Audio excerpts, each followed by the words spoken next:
Hey there! Ready to level up your math game?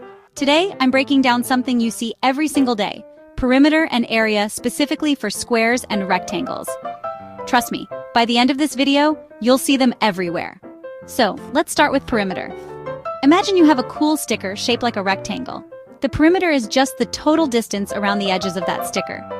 Think of it like walking all the way around a soccer field. You're basically adding up each side to find out how far you've gone. For a rectangle, the formula is super simple. Perimeter equals 2 times the length plus 2 times the width. If you want to get fancy, that's P equals sine 2, L plus W.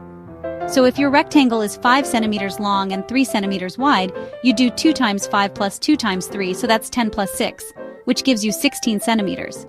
Now for a square, all the sides are the same. Easy, right?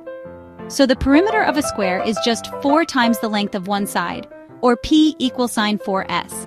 If the side is 4 centimeters, that's 4 times 4, which is 16 centimeters too. Now let's talk about area. Area is the space inside your shape, kind of like how many tiles you'd need to cover the floor in your room.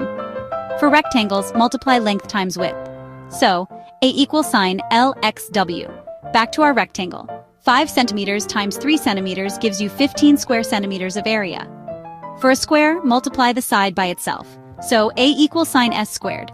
If your square has sides of 4 centimeters, 4 times 4 is 16 square centimeters. And even though we're focusing on rectangles and squares today, here's a bonus. For a triangle, area is base times height divided by 2, just in case you're feeling extra mathy. But you might be wondering, when would I ever use this in real life?